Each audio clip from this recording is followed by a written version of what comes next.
Oke, Assalamualaikum warahmatullahi wabarakatuh. Perkenalkan, saya Muhammad Tinar Zubil dengan NPM 0212. Ya, di sini tujuannya video ini dibuat untuk UTS dengan mata kuliah Teknologi Information Research, yaitu di mana mereview jurnal dengan judul Analisis Manajemen Bandwidth menggunakan metode Q3 pada jaringan internet Universitas Muhammadiyah Bengkulu. Nah, jurnal ini diterbitkan pada tahun 2021 di JASTI atau Jurnal Sains Terapan Teknologi Informasi dengan penulis Cahyo Prihantoro, Agung Karisma Hidayah, dan Sandi Fernandes. Oke, langsung saja pada latar belakang.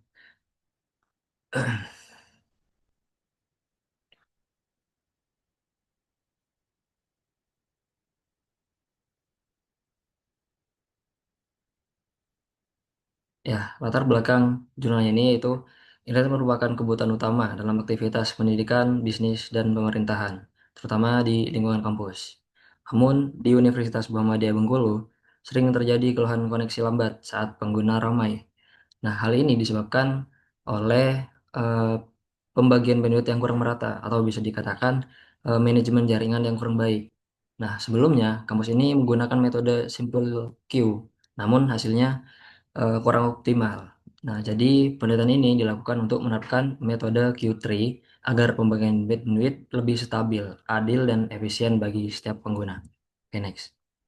Nah, rumusan masalahnya itu bagaimana penerapan metode Q3 pada router mikrotik dapat membantu mengatur dan mengelola bandwidth jaringan internet Universitas Muhammadiyah Bengkulu agar pembagian bandwidth menjadi lebih merata dan stabil bagi seluruh pengguna.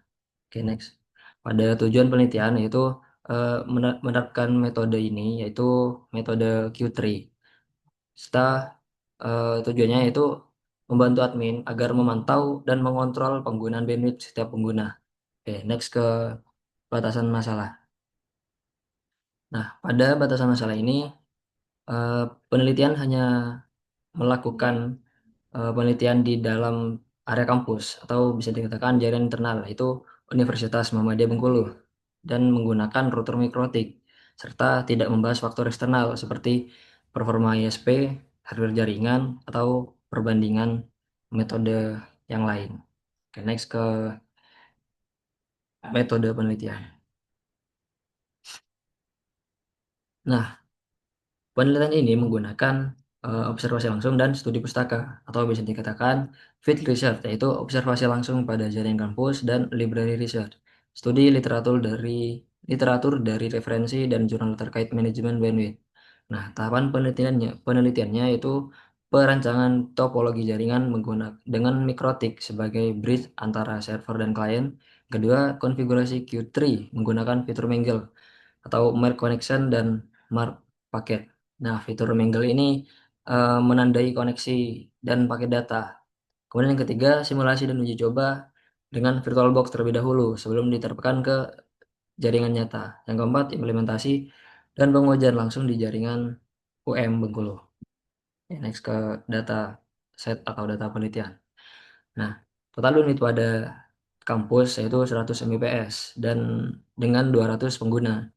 Nah, jadi diperkirakan kira-kira setiap pengguna itu mendapatkan 500 kbps. Nah, data ini diperoleh dari bandwidth monitor dan hasil konfigurasi Q3 melalui router mikrotik. Oke, next.